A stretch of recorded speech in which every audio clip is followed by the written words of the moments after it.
ඔන්න මං අද මගේ ළමයිට කියලා දෙන්න හිතුවා ගාත්‍රාක්ෂර ලෝප සංදිය. ඉතින් ඔක්කොටම කලින් අපි දැනගෙන ඉන්න එපයි ගාත්‍රාක්ෂරයක් කියන්නේ මොකක්ද කියලා නේද? මොකක්ද ගාත්‍රාක්ෂරයක් කියන්නේ? ගාත්‍රාක්ෂරයක් කියලා කියන්නේ හල් අකුරක්. මොකක්ද? හල් අකුරක්. එතකොට ගාත්‍රාක්ෂර ලෝප කියලා කියන්නේ මොකක්ද? ඒ හල් අකුර කපලා ඉවත් කරනවා. හල් අකුර කපලා ඉවත් කරනවා. එහෙනම් ගාත්‍රාක්ෂර ලෝප සංදිය කියලා කියන්නේ හල් අකුරක් කපා ඉවත් කිරීමෙන් ගලපන්නා වූ සංදිය. හල් අකුරක් කපා ඉවත් කිරීමෙන් ගලපන්නා වූ සංදිය ගාත්‍රාක්ෂර ලෝප සංදිය කියලා හඳුන්වනවා. එතකොට සිදත් සඟරා හෝඩියේ කතුවරයා මේක හඳුන්වන්නේ ගතකුරු ලොප් සඳ කියලා. මොකද්ද? සිදත් සඟරා හෝඩියේ කතුවරයා මේක හඳුන්වන්නේ ගතකුරු ලොප් සඳ කියලා. එතකොට අපිට මේ සංදිය නිර්මාණය කරන්න ඕනි කරන්නේ සංඥකාකුරු 3ක් විතරයි. කීයක්ද? සංඥකාකුරු 3ක් විතරයි. මොනවාද ඒ අකුරු 3? සංඥක ගයන්න, සංඥක දයන්න, සංඥක බයන්න. මොනවාද ඒ අකුරු 3? සංඥක ගයන්න, සංඥක දයන්න, සංඥක බයන්න. දැන් මේවා නිර්මාණය වෙන්නේ කොහොමද කියලා අපි දැනගෙන ඉන්න ඕනි. සංඥක ගයන්න හැදෙන්නේ අල් ගයන්නට සංඥකේ එකතු වෙලා. සංඥක දයන්න හැදෙන්නේ අල් දයන්නට සංඥකේ එකතු වෙලා. හැබැයි සංඥක බයන්න හැදෙන්නේ කොහොමද? අල් බයන්නට අල් මයන්න එකතු වෙලා. දැන් මම ඕගොල්ලන්ට උදාහරණ කීපයක් අරගෙන මේක කියලා දෙන්නම්. මං ගන්නවා ගං වතුර කියන පදය. ගං වතුර කියන පදය විසන්ධි වෙන්නේ ගඟ දන වතුර කියලා.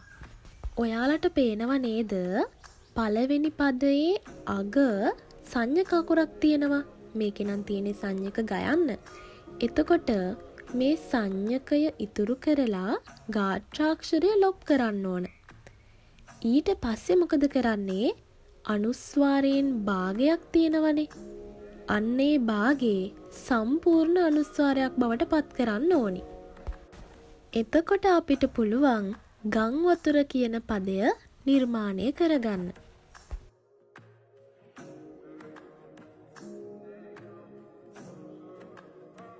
දැන් අපි ඊළඟ උදාහරණය බලමු. මං ගන්නේ වළංකඳ කියන වචනය. මේක විසන්ධි වෙන්නේ වළඳ දන කඳ කියලා. ඔයාලට පේනව නේද? පළවෙනි පදේ අග සංඥක අකුරක් තියෙනවා. ඒ තමයි සංඥක දයන්න. මොකද්ද මෙතනදී කරන්නේ?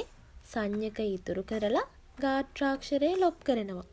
ඊට පස්සේ අර අනුස්වාරයෙන් භාගය සම්පූර්ණ අනුස්වාරයක් බවට පත් කරනවා. එතකොට නිර්මාණය වෙනවා වළංකඳ කියන වචනය. ඊළඟට මං ගන්නේ අම්මල් කියන වචනය. අම්මල්. මේක විසන්ධි වෙන්නේ අඹ දන මල් කියලා. අඹ දන මල්. ළමයි මේ පළවෙනි පදේ අග සංඥක බයන්න තියෙනවනේ.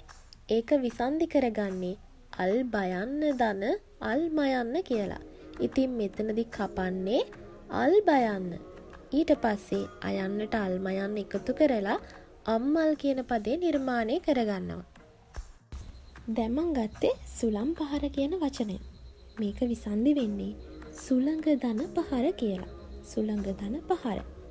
දැන් බලන්න පළවෙනි පදේ අග සංඥක ග අකුර තියෙනවා. මේ සංඥක ග අකුර අල් ගයන්නයි සංඥකේ විදිහට කඩා ගන්නවා. ඊට පස්සේ ගාත්‍රාක්ෂරය ලොප් කරනවා. ඊට පස්සේ මොකද කරන්නේ? අනුස්වාරයෙන් භාගය සම්පූර්ණ අනුස්වාරයක් බවට පත් කරගන්නවා. දැක්ක නේද? සුළං පහර කියන වචනය නිර්මාණය වුණා. දැන් මං සංඥක බයන්න යෙදුණු වචනයක් ගන්නම්. මං ගන්නේ කොළොම් තොට කියන වචනය. මේක විසන්ධි වෙන්නේ කොළොඹ දන තොට කියලා. කොළොඹ දන තොට. එතකොට පළවෙනි පදේ අග කවුද ඉන්නේ? සංඥක බයන්න. සංඥක බයන්න විසන්ධි වෙන්නේ අල් බයන්න දන අල් මයන්න කියලා. එතකොට කපන්නේ මොකද්ද? ලොප් වෙන්නේ මොන අකුරද? අල් බයන්න. එතකොට අල් මයන්න එකතු වෙලා කොළොම්තොට කියන වචනය නිර්මාණය වෙනවා. මන් තව එක උදාහරණයක් අරගන්නම්. ඒ තමයි මිහින්තලය කියන වචනය. මිහින්තලය. මේක විසන්ධි වෙන්නේ මිහිඳු දන තලය කියලා. මේකේ අග තියෙන්නේ දු අකුර. මේක කැඩෙන්නේ අල් දයන්නයි සංඥකේ විදිහට. කැපෙන්නේ එතකොට අල් දයන්න. කැපෙන්නේ අල් දයන්න. එතකොට අර අනුස්වාරයෙන් භාගය පූර්ණ අනුස්වාරයක් බවට පත් වෙලා මිහින්තලය කියන වචනය නිර්මාණය කරගන්නවා. දැන් ඕගොල්ලොන්ට ගාත්‍රාක්ෂර ලෝප සංධිය හොඳටම පුළුවන් නේද?